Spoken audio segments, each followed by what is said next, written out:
Hi! Welcome to my YouTube channel, and that's me, Maribel, capital M. Just call me Queen M.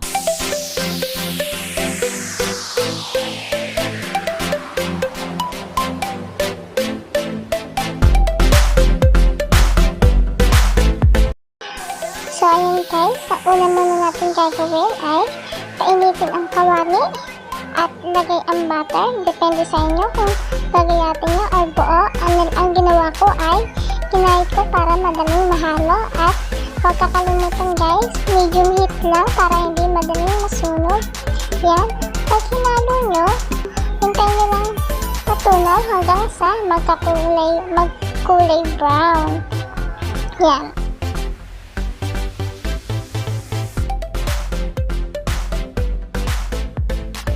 So ayan guys, pag ganyan ang kulay niyan, kulay brown na, pwede na kayo maglagay ng condense. Depende sa inyo kung anong condense ang gusto nyo ilagay dyan, kung anong brand, bahala na kayo. 374 grams at 2 peraso ang nalagay ko dyan. Pag ganyan ang kulay niyan, halu-haluin lang at huwag kakalimutan, medium heat lang guys ang gasol ha, para hindi madaling masunog, dahil pag nilaksan nyo, nagbubuo po siya at huwag titigilan sa paghahalo. Pag ganyan ang kulay niyan, yan, namumuti-muti siya, bumubula-bula na siya, unti-unti na siya maglalapot.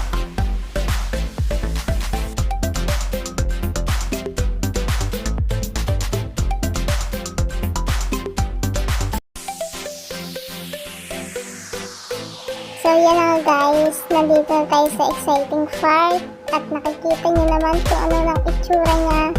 Malapot na talaga, hindi na siya katulad kanina na malabnaw nung nilagay yung condense. Basta saya lang talaga sa paghahalo, huwag titigilan sa paghahalo. Bahala kayo kung mangali kayo, baliktaran ang gusto nyo. Basta halo-haloin nyo lang siya para hindi siya magdikit-dikit sa kawali. At huwag kakalimutan guys, sa medium heat lang talaga. Huwag nyo papalaksan.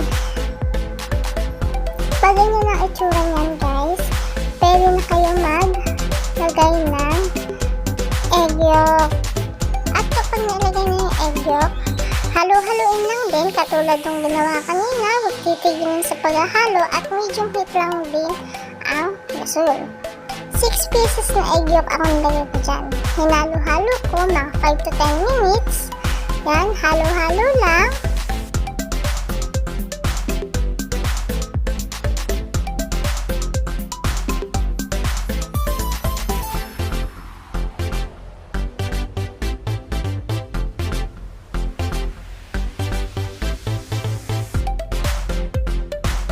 At kapag guys, halo nyo na mga 5 to 10 minutes at alam nyo okay na, yan, ilagay nyo na yung manin adobo.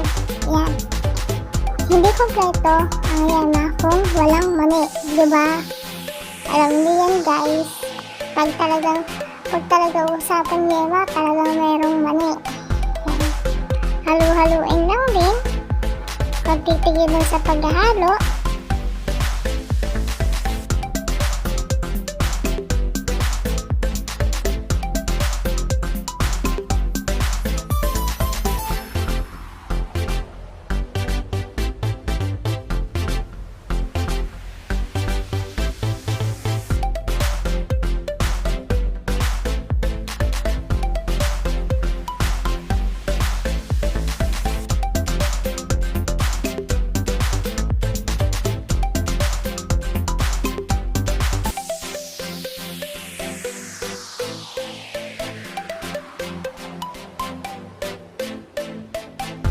Ayan guys, pag alam nyo malapot-lapot na siya, yan, as in yung alam nyo okay na, yan, pwede nyo na siyang ahonin.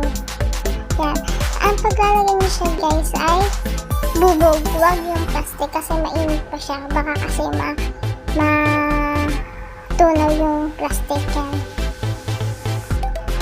Pinaglagay ko nito 2 plato eh, medyo madami-dami din.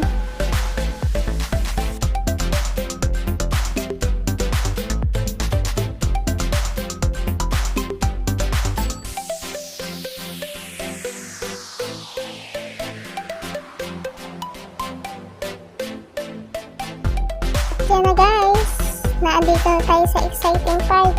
Madami-dami din ako na i-balot. And